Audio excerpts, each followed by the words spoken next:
The reflector is here to bring about a level of awareness that the person can then internalize to understand for themselves that they are the individual, that they are not necessarily the reflector. Reflectors are here to enliven and uplift the energy of others.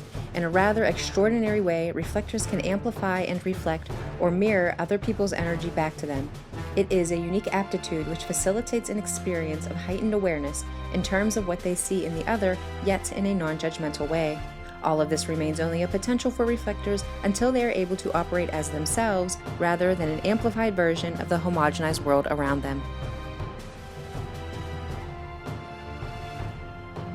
Hey, what's up? I'm Desiree and welcome to my YouTube channel. In this video, we are going to demystify and expand upon this idea and concepts that reflectors are only here to reflect. The purpose of this video is to help reflectors begin to understand themselves and the other, and then also demystify this whole idea when you're looking at a reflector that you're only seeing a mirror image of yourself. If you are not a reflector, you can kind of ease your anxiety when you are around a reflector, because what you're really looking at, according to human design, is a part of a whole. You're not necessarily seeing a mirror image of yourself. However, in human design, we know that whenever someone has an open center and they're around somebody that has a defined center, the open center takes the energy of the defined center, takes that in and amplifies that. So there is this little bit of mirroring going on regardless of your type. It's just that reflectors have completely open centers, and the term reflector, so the terminology in human design, really kind of brings this idea that reflectors are only here to reflect the other. However, this is not the case. So first things first, let's talk about human design and the reflector and the connection, or what makes a reflector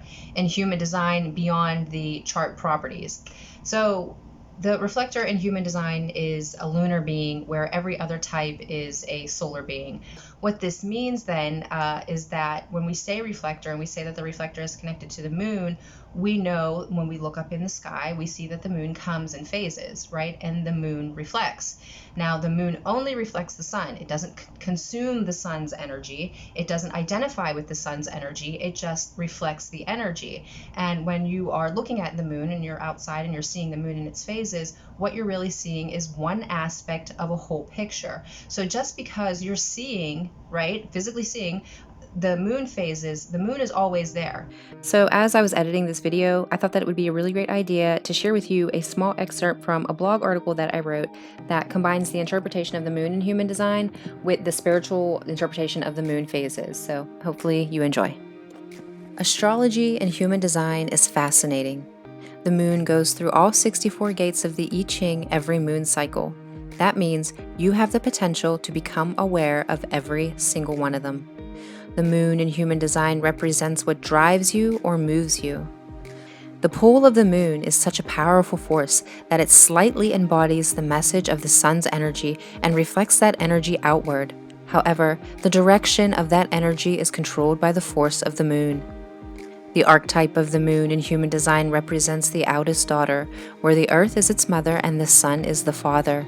The role of the moon is to reflect the sun, but also drive and transform life on Earth. So as the moon is driving the continuation of life on Earth, it is also able to display the inner nature of humanity outward for the rest of the world to see. So the difference between a reflector and other types is that other types have this consistent energy flow within them that they can easily say, oh yeah, this is me, I can draw upon this energy, and it's always going to be consistent. The reflector doesn't necessarily have that consistent energy. What they have is this cycle. Now, that can really already cause a person to be confused and make a person feel like they're split, to make a person feel like they are not whole, to make a person feel like they are fragmented in certain places of themselves. But the moon is always there. Just because you're seeing it in different phases, you're only seeing it in different phases because of the sun. And if you wanted to dive deeper into understanding like the sun's influence, you will begin to notice that there's a lot of, sciences or esoteric teachings that play out that the sun is this powerful force here on Earth naturally, right? It is the sun gods that really kind of are worshipped in spirituality, in religion, and human design is no exception, right? The founder, Ra-Uru-Hu, Ra is the Egyptian sun god. So there already is this knowledge in human design that, hey, This is a sun consciousness program.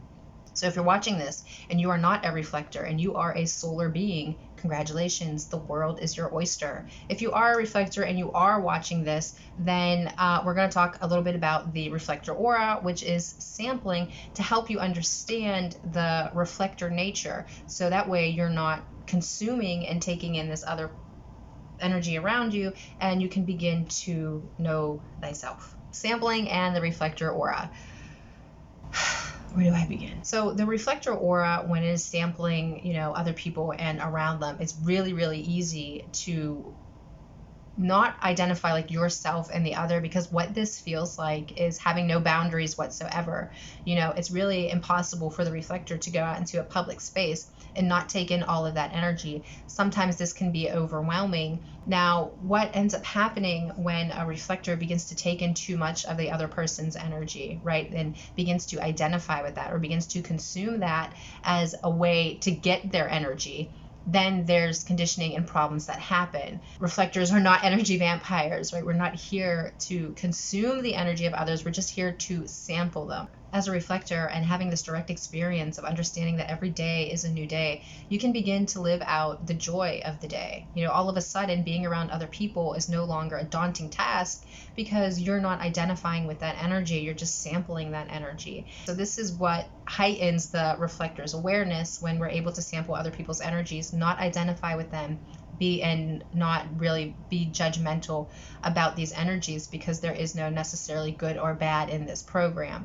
So a recap: human design is a mechanical system at its wonderful core. When I'm talking about solar types and lunar types, I'm really just talking about this kind of mechanical stuff that's actually going on and dictating this world. If you're interested in human design, you can dive deeper into it. This video was just a generalized version of some of these concepts found in human design. I got other videos here, you can watch them. That is it. That's all I got for this video. Yeah, bye.